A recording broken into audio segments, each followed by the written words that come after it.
Hi everyone, this is me Chandra Chaudhary और आज हम करेंगे क्लास 12th बायोलॉजी। एक नया चैप्टर स्टार्ट करने जा रहे हैं, that is human health and disease. और आज हम करेंगे इसका lecture number 1। But before start this chapter, अगर आपने अपनी NCERT बुक में देखा हो, क्योंकि ये आपकी नेक्स्ट यूनिट स्टार्ट हो चुकी है और यहाँ पर एक साइंटिस्ट का छोटा सा डिस्क्रिप्शन दिया है जिनका नाम है MS स्वामीनाथन, जिनका पूरा नेम है, तो उनके बारे में हम थोड़ा सा जान लेते हैं। मोनकाम्बो संबाशिवम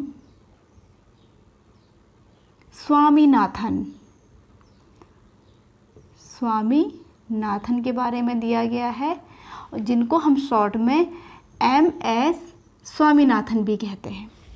ठीक है, और इनका जो जन्म हुआ था वो 1925 में हुआ था एंड तमिलनाडु में हुआ था। तमिलनाडु के कोम्बाकोनम प्लेस पे हुआ था। किस स्टेट के? तमिलनाडु। TN मतलब तमिलनाडु। और बात करूँ इनके एजुकेशन की, तो इन्होंने under graduate and post graduate की डिग्री हासिल की थी। Under graduate and post graduate की डिग्री जो हासिल की थी वो की थी मद्रास यूनिवर्सिटी से। ठीक है, एंड इनका जो वर्क है वो in field of genetics and plant breeding. ठीक है, प्लांट ब्रीडिंग के फील्ड में इनने का महत्वपूर्ण योगदान है।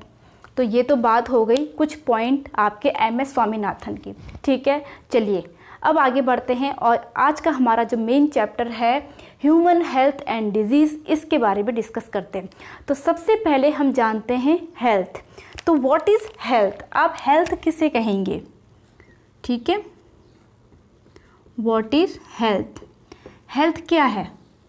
तो क्या हेल्थ हम केवल इस चीज़ को बोलेंगे कि कोई पर्सन अगर आ रहा है वो डिज़ीज़ फ्री है, फिज़िकली फिट है, ठीक है, क्या हम उस पर्सन को हेल्दी बोलेंगे?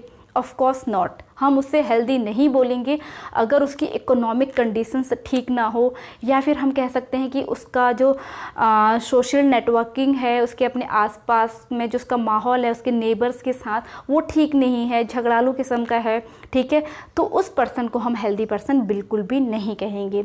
हेल्दी पर्सन आपका एक ब्रॉड टर्म है, मतलब जो हेल्थ एक जो टर्म है वो आपका बहुत बड़ा टर्म है और इसमें आपको पर्सन ने first of all physically means आपका जो फिज़िकल है उसकी फिज़िकल बॉडी है, ठीक है, और डिजीज़ फ्री होना चाहिए। दूसरा मेंटली, ठीक है, मेंटली भी मीन्स उसकी सोच कैसी है, ठीक है, मीन्स कहीं धक्यानुसी सोच तो नहीं है उसकी, कि जैसे कि आपको डिस्क्रिमिनेशन किया जाता है लड़का लड़की में, इस टाइप की सोच तो नहीं है। कैसा उसका मेंटल स्टेटस है, इसके बेसिस पे। And third and most important socially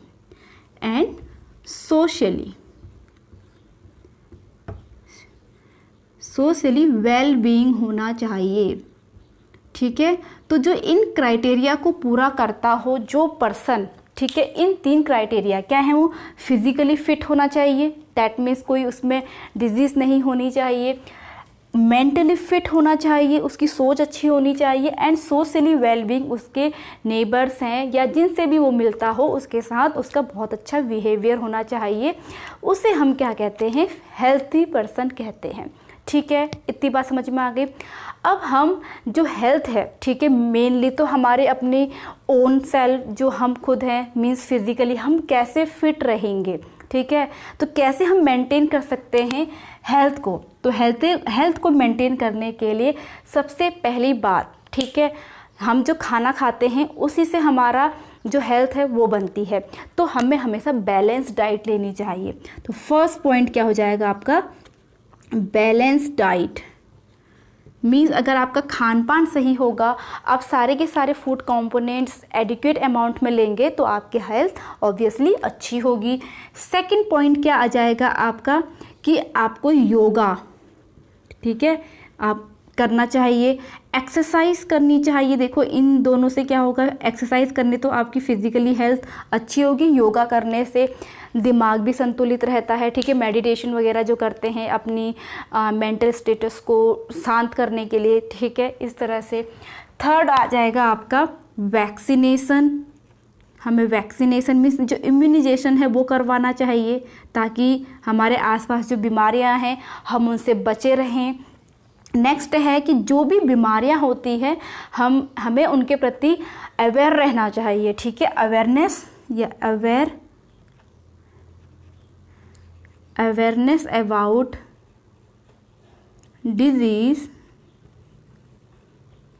and their effect, और उनके क्या क्या प्रभाव हो सकते हैं इनके बारे में हमें नॉलेज होनी चाहिए। तभी तो अगर कोई डिज़ीज़ किसी को हो गई, जब हमें उसके बारे में अवेयरनेस होगी तो और उसके क्या क्या इफ़ेक्ट हो सकते हैं तो हम उसे क्योर कर सकते हैं, ठीक है। और नेक्स्ट क्या हो सकता है, पर्सनल हाइजीन। अब पर्सनल हाइजीन तो आप सभी को मालूम है, ठीक है, अपनी साफ़ सफाई कैसे आप रखोगे। नेक्स्ट है आपका proper disposal of wastage, proper disposal of wastage, ठीक है, वेस्टेज। और क्या कर सकते हो देखो, और मेंटेनेंस जो आपका फूड है, हाइजीनिक फूड, ठीक है, maintenance of hygienic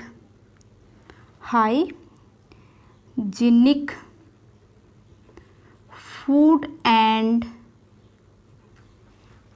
water resources, क्योंकि देखिए पानी से भी बहुत ज़्यादा बीमारियां होती हैं, तो इन खासकर इनकी मेंटेनेंस पर हमें ध्यान देना चाहिए। तो जब हम इन पॉइंट्स को समझेंगे, इनको हम अप्लाई करेंगे, इम्प्लीमेंट करेंगे, तो ज़रूर हमारी हेल्थ जो है वो अच्छी रहेगी। अब बात करते हैं कि अगर हमारी हेल्थ अच्छी है तो उससे हमें क्या फ़ायदा है, ठीक है। तो इससे क्या क्या आपको फ़ायदे हो सकते हैं। पहली बात तो अगर देखिए आपकी हेल्थ अच्छी रहेगी तो आप काम ज़्यादा करेंगे, ठीक है, मोर इफ़िशिएंट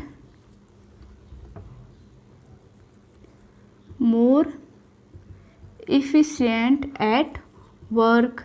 अब ऑब्वियसली अगर आप ज़्यादा काम करेंगे, ठीक है, तो आपको इकोनॉमिक जो आपकी कंडीशन है वो भी अच्छी रहेगी, ठीक है, इंक्रीज प्रोडक्टिविटी रहेगी, इंक्रीज प्रोडक्टिविटी और इकोनॉमिक प्रॉस्पेरिटी रहेगी, इकोनॉमिक प्रॉस्पेरिटी, ठीक है।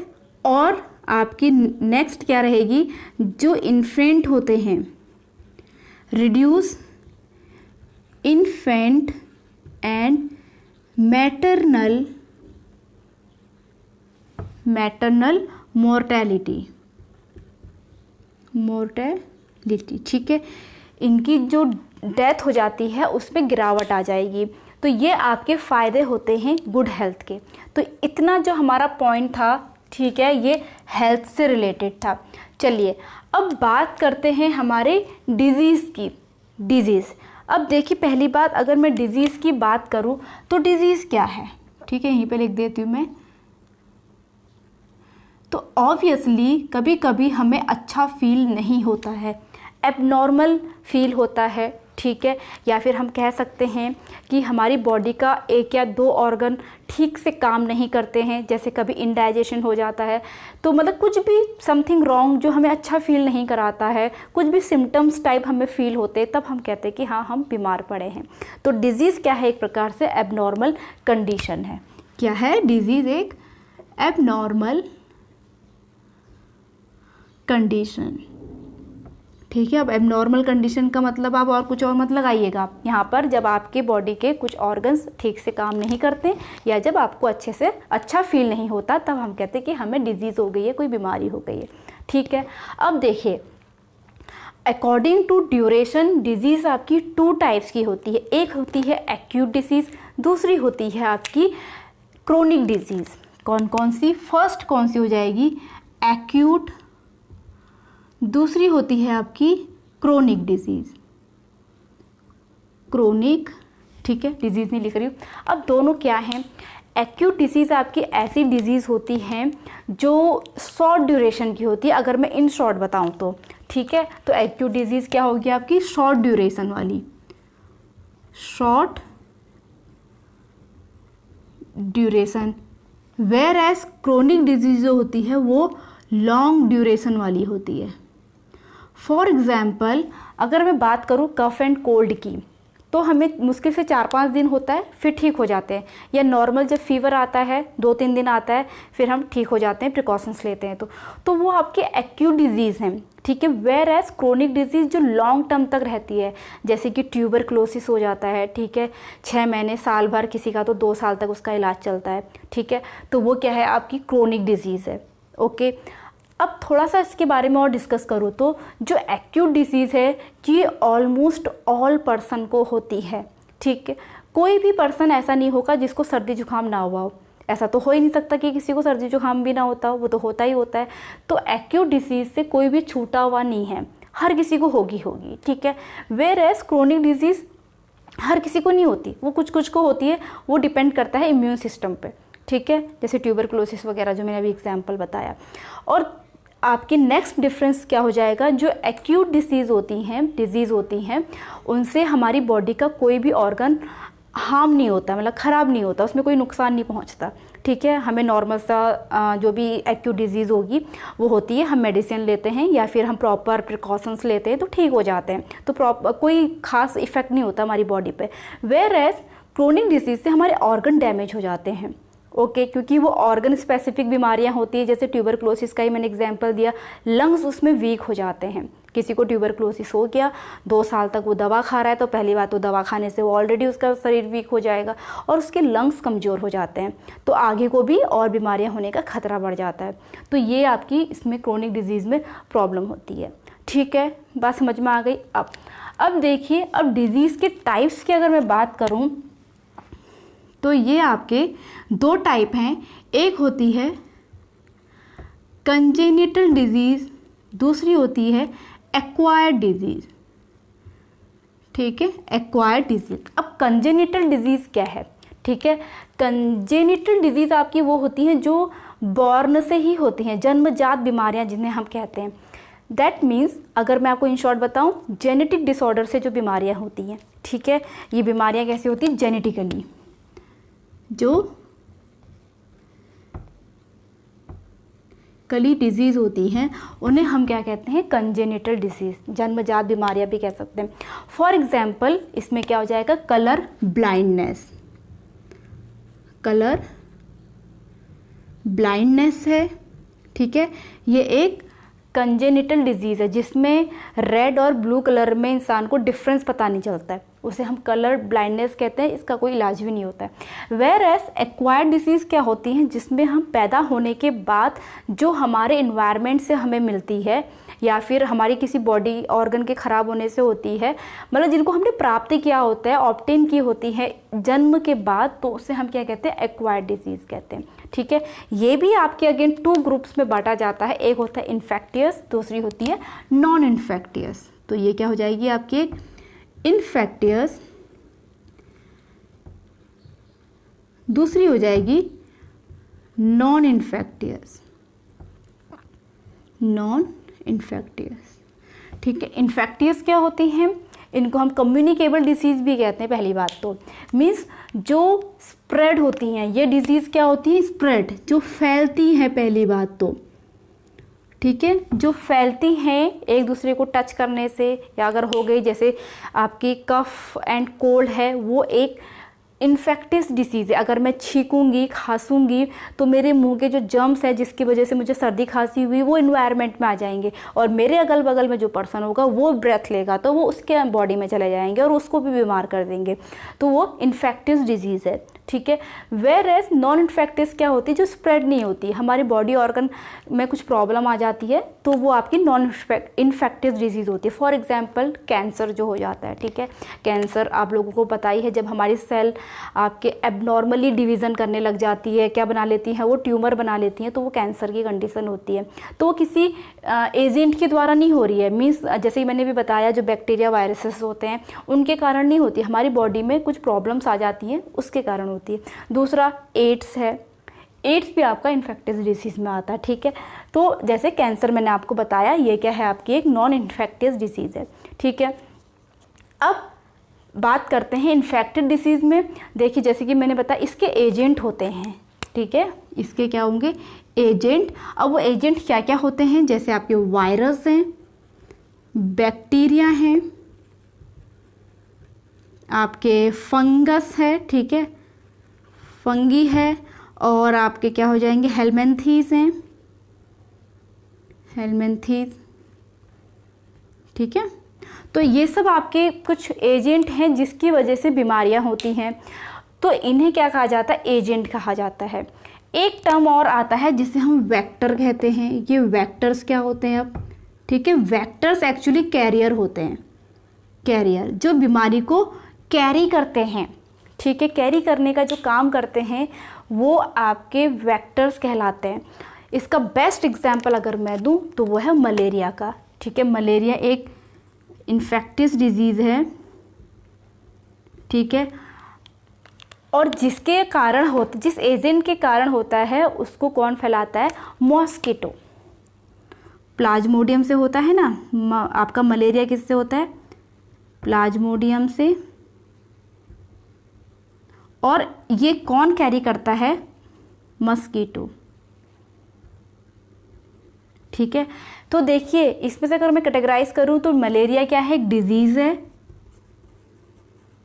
वेयर एज प्लाज्मोडियम एक एजेंट है जिसकी वजह से हमें बीमारी हो रही है, और मस्कीटो आपका वेक्टर है जो उसको हमारी बॉडी तक पहुंचा रहा है। तो ये हो गया आपका brief introduction of this chapter. इसके बाद आपको इम्यूनिटी के बारे में पढ़ना है, ठीक है। पहली बात तो हम कुछ डिजीज़ पढ़ेंगे, पहली बात कैसे वायरसेस से कौन सी डिजीज़ होती है, बैक्टीरिया से कौन सी होती है, प्रोटोजोआ से कौन सी होती है, कुछ बीमारियों के बारे में पढ़ेंगे। उसके बाद आपको इम्यूनिटी के बारे में पढ़ना है, जो हमारा इम्यून सिस्टम होता है। आफ्टर दैट आपको कैंसर के बारे में पढ़ना है, एड्स के बारे में पढ़ना है, और अल्कोहल एंड ड्रग्स के बारे में पढ़ना है। तो ये आपकी आउटलाइन हो गई इस चैप्टर की। आई होप आज का जो इंट्रोडक्शन है आप लोगों को समझ में आया हो। अच्छा लगा हो तो hit the like, leave the comment, subscribe to my channel and press the bell icon.